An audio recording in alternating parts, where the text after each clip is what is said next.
Vancouver Innovation Center is Fisher's Landing's last development left, and it's going to have everything.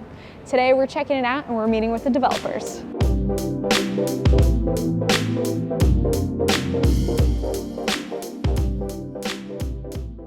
Hey, welcome back to the Living in Vancouver and Camas, Washington channel. I'm your host, Hannah Dubyne, and I'm super stoked you're here today because we're in the Vancouver Innovation Center, also known as the VIC. Well, what the heck is the VIC?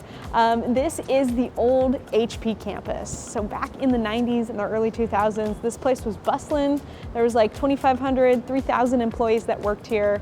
Now, HP hasn't been here for a long time. If you live in Clark County, if you live in East Vancouver and you've driven by for the last 10 years or so, it's looked like a kind of abandoned building with a big grassy field surrounding it, and there's some cows in the back. So it's kind of been a big question mark on what's going on here, but there are big things coming.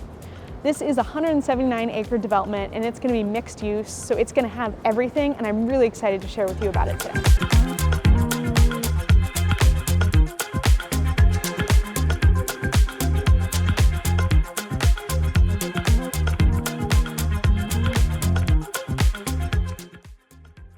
So there's been a need in the East Vancouver community for somewhat of a community hub, and that's what the Vancouver waterfront has done for the west side, but the east side needs something like that, and that's what I think the Vancouver Innovation Center is going to bring.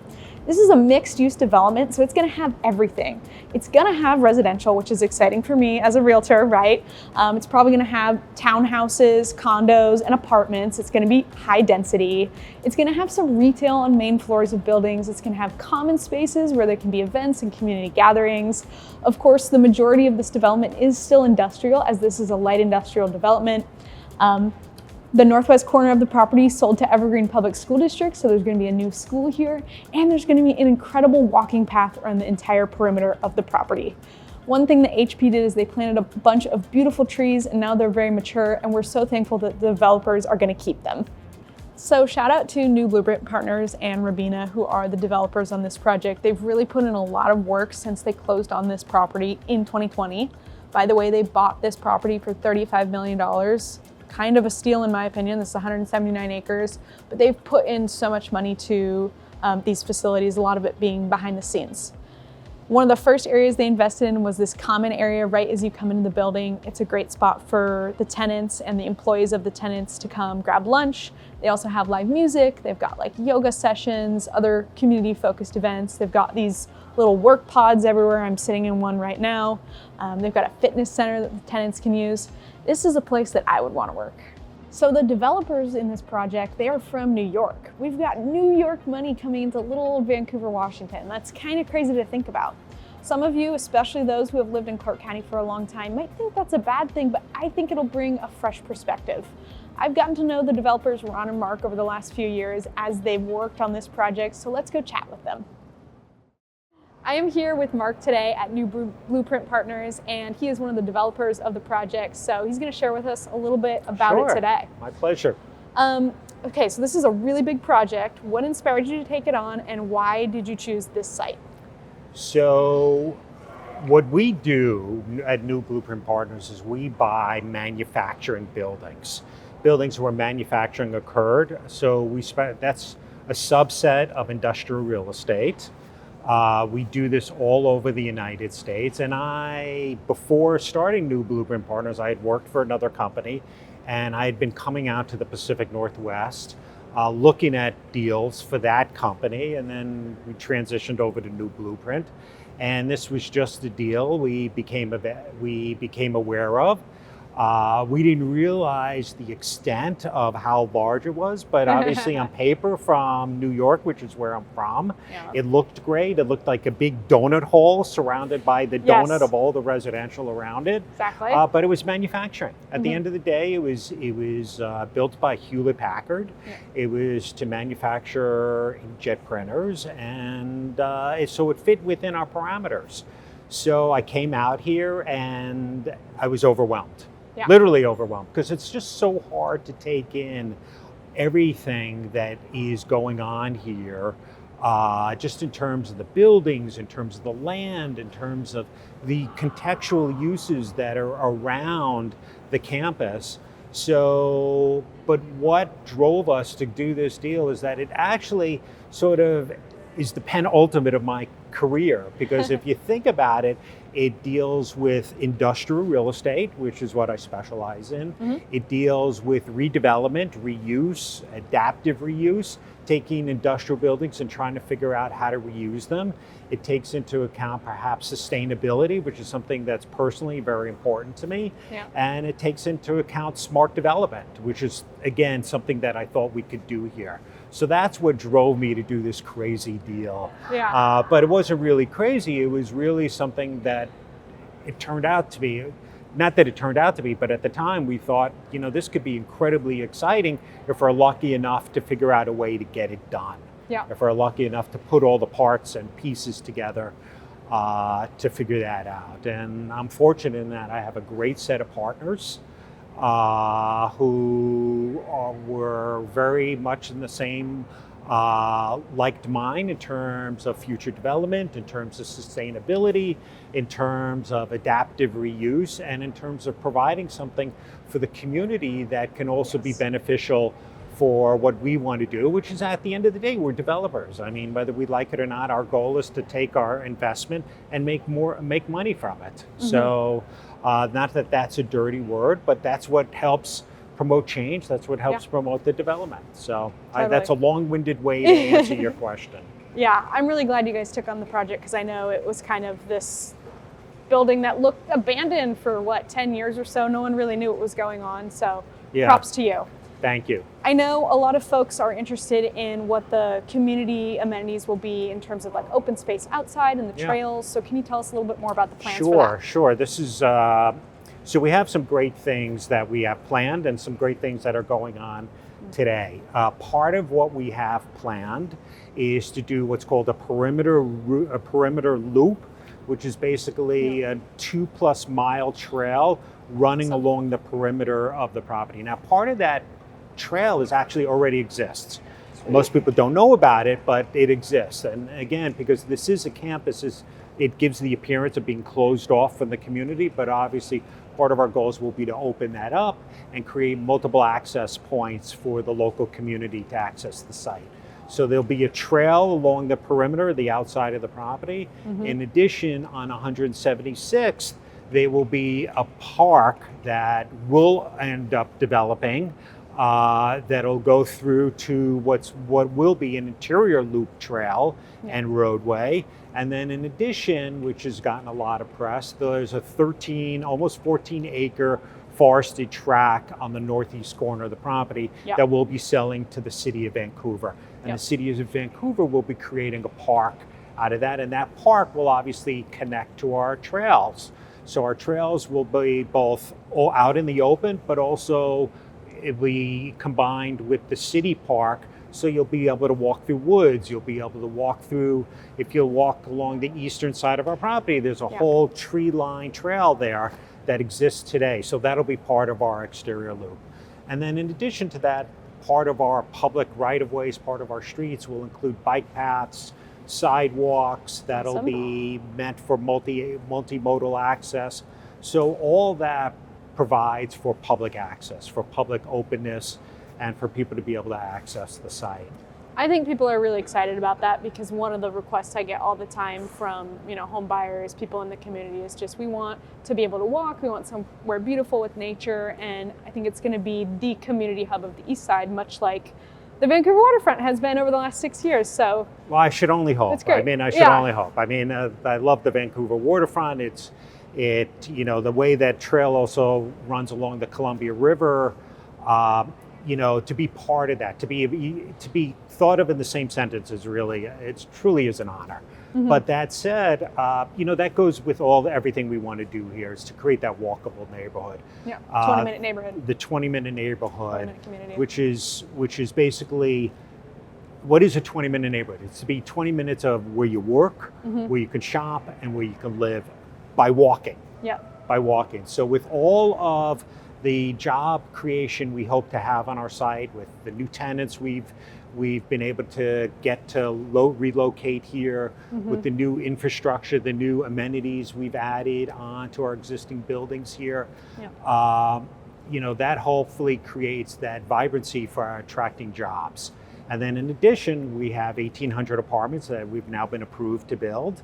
Awesome. And in addition, there'll be some retail. So there'll be some curated retail. We don't have any big box supermarkets because that exists on 192nd. I love that you're keeping it local, by the way. Yeah. I think people really appreciate that. So It's important because you have to think of retail and you have to be in part of like the bigger experience. You know, we don't need to do a big supermarket when you already have 2 supermarkets across the street. Exactly. But we could do some other types of retail that we don't have here. So we're looking forward to that. And then so we have shopping, we have living, and we have working. And that's what makes us a 20-minute neighborhood. Love that. I think your design is really harmonious for this area. It brings something new and fresh to the area. I love the ring concept you have going around. Can you tell us a little bit about that? Sure. So, you know, when we first came to Vancouver, we had a rush to get a master plan approved. We had a very limited amount of time, and we didn't really have a lot of time to think about organically how we wanted the site to grow. Okay. So our new master plan allows for connectivity. And one of the ways to connect is by, if you have residential on the west side and employment in the middle and more residential on the east side, what's different about this plan was allowing us to create this connective tissue. And that's what that interior loop road serves as. It serves as the connective tissue, which if you have light or smaller, lower density residential on the west side, and as you go in to the property, you have more higher density residential. This ring road on the center allows for that connectivity. In addition, it's meant to have ground floor retail, multi-floor residential up above. Again, with the wide sidewalks we talked about, the bike loop, the bike trail as part of the slow streets. The slow streets, what's a slow street? It's basically one lane of traffic, a bike lane, and it's meant for people to park along the street to sort of create that whole mindset of getting people out of their cars to walk and meander, to walk through the retail, to be able to bike there. So we'll have all those different components on that loop. So in addition, we'll have this industrial / office centered in the middle of it. So it became sort of the connective tissue. And that was something that I felt really strongly about in terms of that development, because it is a large site. It's over a mile wide. Yeah. So if you think about it, you want to have something in the middle, which is the way for people to walk from one end to the other. It flows very nicely. It really does. What was the next thing I wanted to ask you? Give Nate a slight break there. How long have we been going? 10 minutes? Okay, good. Let me look at my sheet. Challenges. Okay. Okay, challenges. So what has been the biggest challenge so far, Mark? You know, obviously COVID was a tremendous... Obviously COVID. You bought it in 2020. We bought it in 2020 at the height of COVID. Height of COVID. Crazy. It was crazy, but it was actually fortuitous that we were... Normally we probably wouldn't have been able to buy it, but the stars aligned for us to be able to do it that way. But some of the biggest challenges was just in getting these buildings renovated. Yeah.